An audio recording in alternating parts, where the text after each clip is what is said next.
Media,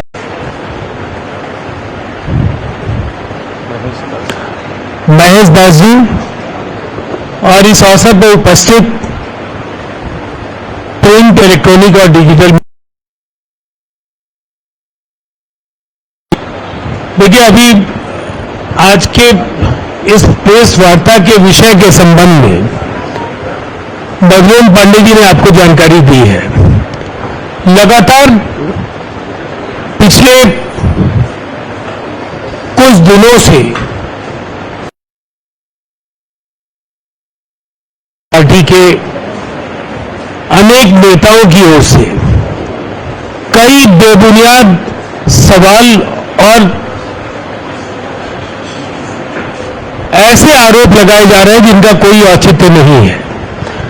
दरअसल बिहार, जहां उन्हें कोई बदलाव नहीं दिख रहा है, लेकिन जनता से अगर वो पूछेंगे तो इन 20 वर्षों का जो सफर बिहार ने तय किया है और जो अविस्मरणीय विकास पूरे बिहार में हर क्षेत्र में दिख रहा है, इसे नजरअंदाज करना कहीं न कहीं आम लोगों की भावनाओं का भी अपमान है। कानून व्यवस्था से लेकर के तमाम सवालों पर तेजस्वी जी लगातार आक्रामक हैं। बिहार में निवेश को लेकर के उनका मानना है कि कोई उद्योग बिहार में नहीं लगा। बिहार में बिहार की कानून व्यवस्था उन्हें दिखती है। जो खुद भ्रष्टाचार के आरोपों में पूरा परिवार शामिल हो, उन्हें बिहार के अंदर लगातार भ्रष्टाचार को लेकर उनके नेताओं के बयान भी आ रहे हैं। मैं कुछ उनके दौर और आज की जो तुलना है उसकी ओर आपको ले जाना चाहूंगा और उसके बाद आपके सवालों, अगर आपके सवाल होंगे तो उनका जवाब दूंगा। लगातार तेजस्वी जी ये कहते हैं कि मौजूदा सरकार और मुख्यमंत्री नीतीश कुमार जी को कई बार वो थका हारा भी बोलते हैं, टायर्ड मुख्यमंत्री बोलते हैं। ऐसी आपत्तिजनक टिप्पणियां वो लगातार उस नेता के लिए कर रहे हैं जिन्होंने आजादी के 77 वर्षों में बिहार की तस्वीर और बिहार की तकदीर बदली है। और वो मौजूदा सरकार से परेशान होने का, लोगों के परेशान होने का आरोप लगाते हैं, लेकिन हम कहते हैं कि 20 वर्षों में बिहार की तस्वीर अगर देखने के बजाय अपने शासन को याद कर लेते, और ये अगर उन्हें याद नहीं है तो हम उन्हें याद दिला देते हैं कि 90 से 2005 कुल जातीय नरसंहार 118, नरसंहार में मारे गए लोग 812, फिरौती के लिए अपहरण 5243, महिलाओं के साथ दुष्कर्म 12827, सांप्रदायिक दंगे 130, दंगों में मारे गए कुल लोग 26,000। और उसी जंगल राज के युवराज तेजस्वी यादव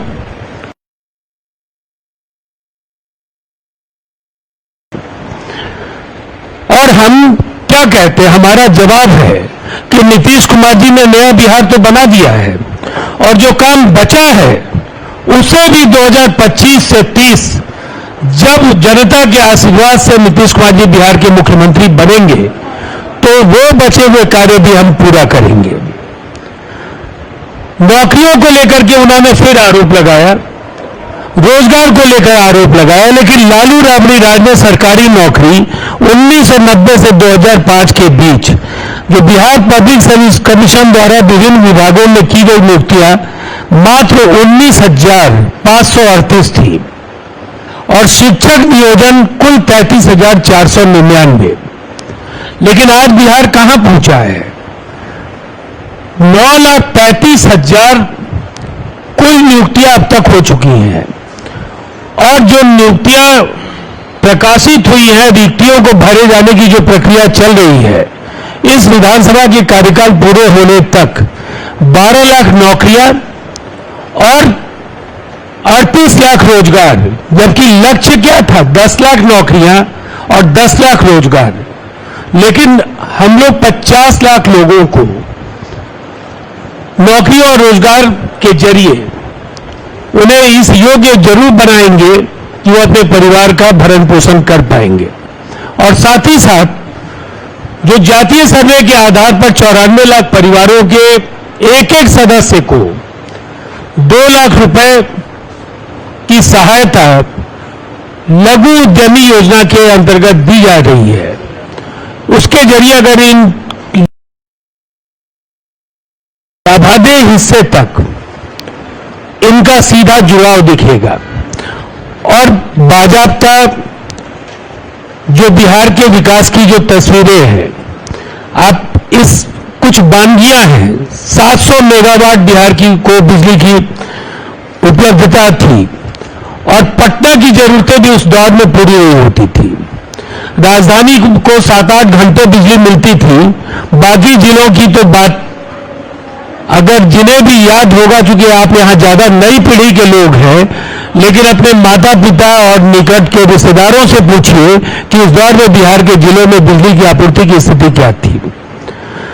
लेकिन अब स्थिति क्या है? अभी बिजली के उपभोक्ताओं की जो संख्या है 2 करोड़ से ज्यादा है।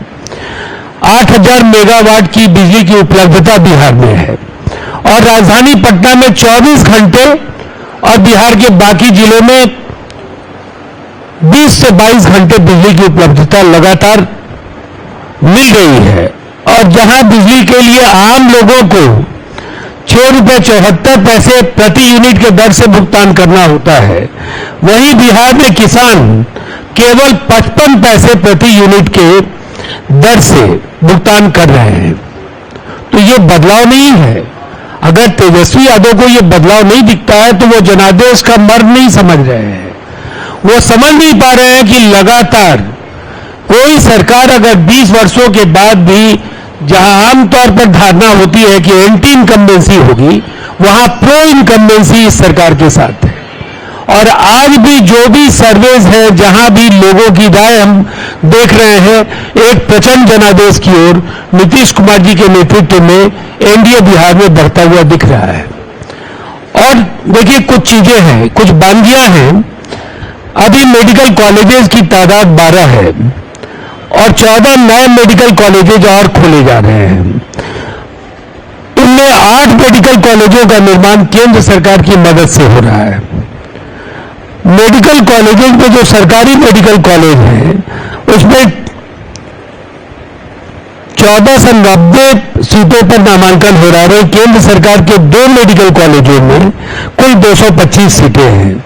8 मेडिकल जो प्राइवेट मेडिकल कॉलेज हैं, वहां 1150 सीटें हैं। इस वर्ष मधुबनी, सिवान और वैशाली में मेडिकल कॉलेज अस्पताल की शुरुआत भी हो जाएगी। बिहार के सभी जिलों में मेडिकल कॉलेज खोलने का लक्ष्य है। और तेजस्वी जी को बस हम इतना कहना चाहेंगे, आपकी जुबान चलती है और नीतीश कुमार जी का काम बोलता है। ये फर्क समझना होगा कि एक नेता बार बार 17 महीने जो उस सरकार में उप मुख्यमंत्री हो, सरकार की अगुवाई मुख्यमंत्री करते हैं या कोई मंत्री या उप मुख्यमंत्री करेगा, जबकि ओथ जब होता है तो उप मुख्यमंत्री पद भी नहीं होता है। वहां एक माननीय मंत्री के तौर पर ही ओथ होता है। तो सरकार की अगुवाई इसे 17 महीने का सवाल क्या है? जो भी कार्य इन 20 वर्षों में हुए, जिसमें वो 17 महीने भी शामिल हैं, वो भी नीतीश कुमार जी के नेतृत्व और उनके निर्देशन में हुए हैं। पुलिस बल बिहार में 42,851 पुलिस कर्मी थे और आज 1,10,000 अभी वर्तमान में पुलिस बल में हैं। और ये जो अभी का लक्ष्य, जो फैसला हमारा है, वो 2,27,873 करने का फैसला लिया गया और उस दिशा में भर्ती की प्रक्रिया भी जारी है। पुलिस बल में बिहार महिलाओं की भागीदारी की दृष्टि से पहले नंबर पर है, जहां सर्वश्रेष्ठ अनुपात पुरुष बनाम महिला बिहार पुलिस ये पूरे देश की तालिका में अगर देखेंगे तो उस तालिका में बिहार को पहला स्थान हासिल है। इसके साथ ही महिलाओं के आरक्षण से लेकर स्वयं सहायता समूहों की तादाद का सवाल हो तो अकेले इस राज्य में 10,63,000 सेल्फ हेल्प ग्रुप्स हैं, जिसके जरिए जीविका दीदियों को जो जोड़ा गया उनकी संख्या 1,34,00,000 है। अब देखिए ये सशक्तिकरण को लेकर के जो दावे हैं ये कितने बड़े नंबर्स हैं कि 38 लाख रोजगार, 1,34,00,000 जीविका दीदियां, 12 लाख नौकरियां, 94 लाख परिवारों के एक सदस्य को लघु उद्यमी योजना से जोड़े जाने का सवाल कोई दूसरा प्रदेश नहीं ढूंढ पाएंगे। और तेजस्वी जी को अपने शासन और वर्तमान शासन के 20 वर्षों में कोई तुलना तो करनी ही नहीं चाहिए। अब सवाल ये है कि अभी हाल के दिनों में जातिगत जनगणना को लेकर के भी आरजेडी ने कहा कि ये उनके दबाव में किया गया। देखिए देश में 2 फैसले बराबर इतिहास में दर्ज होंगे। बिहार में जातिगत जनगणना कराने का सफलतापूर्वक कराने का श्रेय बराबर नीतीश कुमार जी को मिलेगा।